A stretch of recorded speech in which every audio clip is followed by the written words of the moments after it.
10년 묵은 체증 내려가기 3분 전 따돌림에 도망치듯 선택한 한국행. 그런데 핀란드의 어느 학교 교실. 야, 너 정말 찌질한 애구나. 맨날 뒤에서 조용조용하게 뭔가 들여다보더니 이런 아시아 저질 드라마를 보는 거였어? 참 한심하다 한심해. 얘들아 이리 와봐. 얘 지금 뭐 보는 줄 알아? 키읔키읔. 교실에서는 여러 명의 학생들이 한 명의 학생을 둘러싸고 괴롭힘을 가하고 있는 듯합니다. 괴롭힘을 당하던 여학생은 얼마 후 한국으로 도피하듯 떠나게 되는데 한국 생활 이후 그녀의 인생은 완전히 달라졌다고 합니다. 그리고 생각지도 못한 장소에서 생각지도 못한 인물을 만나게 되면서 평생 잊지 못할 경험을 했다고 하는데요. 도대체 그녀에게는 무슨 사연이 있었던 것일까요? 안녕하세요. 저는 한국에서 살고 있는 핀란드 여성 젠나라고 합니다. 제가 처음으로 한국에 대해 알게 된 것은 고등학교 때였어요. 그때는 지금처럼 한국의 드라마나 영화들 같은 한국의 콘텐츠 문화들이 핀란드 내에서 크게 알려지지 않았던 시기였죠. 지금 생각해보면 그때 처음 한국의 드라마들을 접하게 된 것이 제 인생에서 큰 변환점을 안겨주었다고 생각해요. 저는 조금 내성적이고 조용조용한 성격이었는데요. 그래서 학창시절에도 친한 친구 몇 명 빼고는 다른 친구들과 잘 어울리지 못했죠. 사실 저의 학창시절에 대해서는 그다지 이야기하고 싶지 않습니다. 가장 풋풋하고 아름다워야 할 그 시절은 저에게 가장 아프고 외롭고 괴로웠던 시절이었거든요. 저는 당시 요즘 한국에서 말하는 왕따 같은 따돌림을 당했었어요. 처음 놀림을 받기 시작했던 그 이유는 충격적이게도 제가 한국 드라마를 사랑한다는 이유였습니다. 지금 생각해도 정말 황당한 이유예요. 어느 날 제자리에 앉아서 한국 드라마에 대한 정보를 찾아보는데 저를 지켜보던 같은 반 친구가 다가와 저를 놀리기 시작했죠. 야, 너 정말 찌질한 애구나. 맨날 뒤에서 조용조용하게 뭔가 들여다보더니 이런 아시아 저질 드라마를 보는 거였어? 참 한심하다 한심해. 얘들아 이리 와봐. 얘 지금 뭐 보는 줄 알아? 키읔키읔. 난 얘 조용해서 공부 엄청 잘하는 줄 알았잖아. 나중에 뭐 되려고 이런 거나 보는지 몰라. 키읔키읔. 사람을 싫어하는 여러 가지 이유가 있겠지만 저는 한국 드라마를 사랑하는 게 그 이유가 될지는 상상조차 하지 못했어요. 그때부터 저에 대한 이상한 소문들이 퍼져나갔고 저의 학교 생활은 점점 더 외로워졌습니다. 심지어 저와 친하게 지내던 친구들조차 저를 멀리하기 시작했죠. 등교를 할 때도 밥을 먹을 때도 쉬는 시간에도 저는 늘 혼자였습니다. 참 아이러니하게도 이런 저의 외로움을 달래준 것이 제가 괴롭힘을 당해야 했던 이유인 한국 드라마였어요. 저는 한국 드라마나 콘텐츠를 즐기는 것에 끝내지 않고 한국어를 독학으로 공부하기 시작했습니다. 당시에는 그저 집중할 무언가가 필요해서였다고 생각했는데 지금 생각해보면 한국의 문화 콘텐츠를 보면서 점점 한국에 대한 호기심이 커졌습니다. 직접 몸으로 그 문화를 체험해보고 싶다는 생각이 컸던 것 같아요.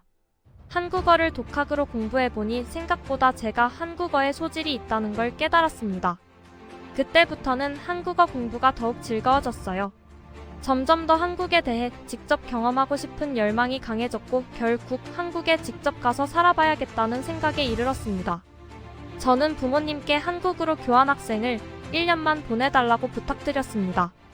특별히 제가 부모님께 무언가를 부탁하는 아이가 아니었기에 부모님은 신기한 표정을 지으시며 쿨하게 허락해주셨습니다. 사실 저도 따돌림을 당하며 외롭게 지내던 학교에서 도망치듯 한국으로 가게 된 것이었습니다.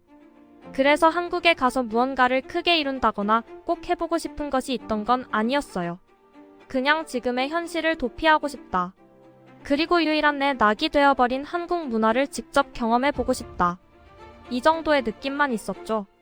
어찌 보면 이런 안일한 마음으로 한국을 방문하지 않고 좀 더 계획적으로 방문을 했더라면 어땠을까 하는 생각을 한 적도 있긴 있습니다.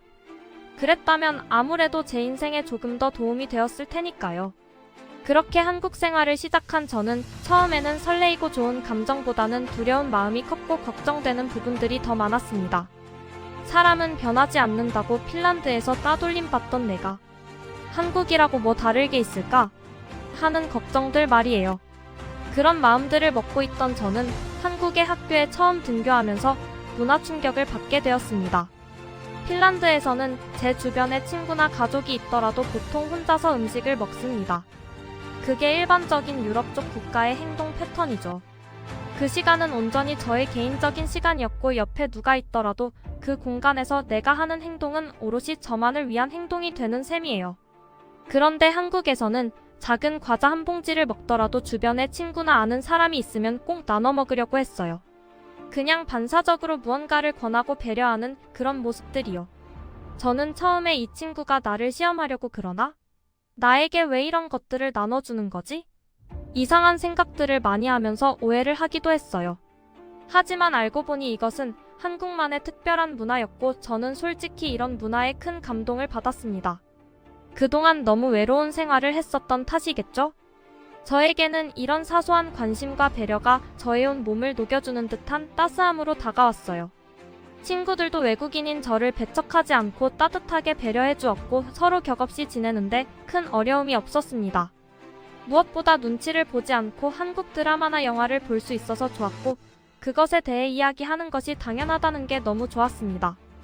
제가 한국에서 한국 친구들을 만나면서 깨달은 것은 제 인생에서 의미하는 바가 매우 컸어요.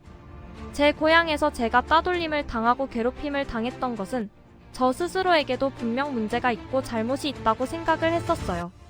하지만 한국 친구들을 만나면서 그건 저의 잘못이 아니라는 걸 깨달았죠. 이 문제는 결과적으로 저의 자존감 회복에 큰 도움을 주었고 제가 겪은 그 어떤 경험보다 값진 경험이었습니다. 그토록 길게만 느껴졌던 1년이라는 시간은 한국에서는 그 어느 때보다 짧게만 느껴졌습니다. 어느덧 한국에서의 1년이라는 시간이 지났고 저는 다시 핀란드로 돌아가야 했습니다. 그리고 제가 따돌림 당하고 괴롭힘을 당하며 외로움에 치를 떨었던 그때보다도 많은 눈물이 나왔습니다.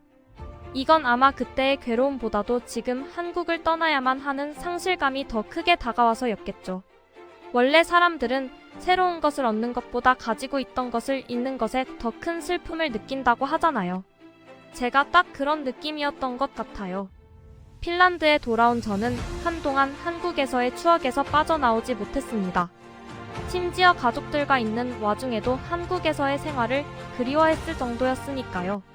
한 번은 가족들과 같이 TV를 보는데 아버지가 혼자서 팝콘을 먹고 있었죠. 이 모습을 보고 문득 아버지에게 섭섭한 느낌이 들면서 기분이 나쁜 거예요. 내가 옆에 있는데 한 번 먹어보라고 권하지도 않네? 라는 생각을 무의식적으로 한 것이죠. 한국에서는 작은 과자 하나도 나눠 먹던 것이 몸에 배어서 제 곁에서 누군가 먹을 것을 먹으면 저도 모르게 눈길이 그쪽으로 가더라고요. 결국 저는 한국에서의 긍정적인 기억들을 떨쳐내지 못하고 대학교도 한국에서 다니기로 결정했습니다. 사실 저희 부모님이나 다른 사람들이 볼 때는 이런 결정이 큰 결심이 필요한 것처럼 보이겠지만 저에게는 그렇지 않았어요. 아주 당연한 것처럼 여겨졌죠. 마치 핀란드에서의 생활이 외국에서의 생활 같았고 한국에서의 생활이 자국 생활 같았다고 할까요? 핀란드가 모국인데도 한국에 대한 향수병이 생길 정도였으니까요. 고작 1년 살았는데 너무 오버하는 거 아니냐고 생각할지도 모르겠지만 저에게 한국은 단순히 외국이 아니었어요. 저의 아픔을 치료해준 나라였고 진정한 친구들도 한국 친구들이었으며 무엇보다 저라는 사람의 자존감을 회복해준 곳이 바로 한국이었으니까요. 그렇게 저는 대학교를 한국으로 진학하게 되었고 대학생활 중에 한국어는 거의 완벽하게 마스터를 하였습니다. 한국어를 마스터하고 나니 그야말로 한국은 기회의 천국이었습니다. 핀란드에서는 해보지 못할 수많은 사회 경험과 직업적인 경험들을 해볼 수 있었고 그러면서 저희 안목도 점점 높아졌죠. 대학생활 중 지금의 남편도 만나게 되었습니다. 한국말을 한국인처럼 구사하는 저에게 신기함을 느꼈던 저희 남편은 제 매력에 빠져서 결국 저에게 장가를 오게 되었죠. 남편이 저에게는 복덩어리 같은 남자였어요. 남편을 만나고 결혼까지 하게 되면서 막혀있던 일들이 술술 풀리기 시작했으니까요. 게다가 그동안 한국에서의 여러 가지 경험들 덕분에 화장품 무역 사업도 승승장구했습니다. 처음에는 남편과 저 둘이서 시작하게 된 사업이 지금은 직원들까지 채용하게 되었고 어엿한 중소기업 수준으로 자리매김했죠. 회사는 한국과 핀란드 두 곳에 지사가 있었고 핀란드 지사의 사업이 확장되면서 직원들을 채용할 때였습니다. 저는 이날을 평생 잊지 못할 거예요. 직원 채용을 위해 면접을 보는데 낯이 익은 익숙한 사람이 면접실로 들어왔습니다. 핀란드 학교 생활을 할 때 저를 따돌리고 괴롭힘을 주도하던 그 친구였죠. KT씨, 혹시 저희 회사가 어떤 일을 하는지 알고 면접을 보러 오신 건가요?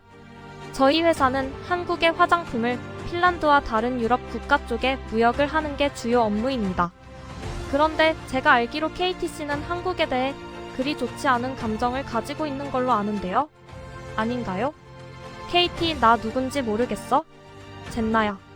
네가 학창시절 한국 드라마를 본다는 이유로 무시하고 따돌리고 괴롭히면서 나중에 뭐가 되려고 저러냐며 조롱하던 그 젠나. 너 정말 오랜만이다. 인생 정말 재밌다, 그지? 사실 이건 개인적인 부분이라 너한테 이런 식으로 하지 않으려고 했는데 생각이 바뀌었어.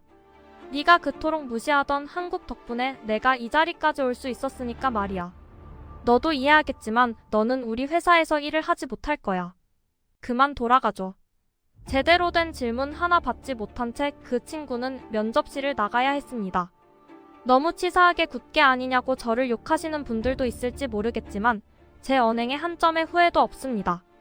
그날은 제 분풀이를 한 것이 아니라 그들이 무시하던 한국 덕분에 완전히 달라진 제 모습에 마침표를 찍는 순간이었거든요. 그렇게 저는 과거 저에게 큰 아픔을 안겨준 친구에게 복수 아닌 복수까지 하게 되었어요. 참 사람 인연이란 게 한치 앞을 알 수 없는 것 같아요. 한편으로는 제가 괴롭힘을 당하던 이유였던 한국 문화 콘텐츠가 지금은 저뿐만 아니라 전 세계에서 큰 영향력을 끼치고 있죠. 게다가 저의 인생을 완전히 뒤바꿔준 은인이기도 하고 말이죠. 여러분들은 타인에게 괜스레 상처 주는 말들을 하고 있지는 않으신가요? 만약 그런 적이 있다면 앞으로는 다시 한번 생각해주세요. 언젠가는 그 말들이 여러분들 스스로에게 비수가 되어 꽂힐 날이 있을지도 모르니까요.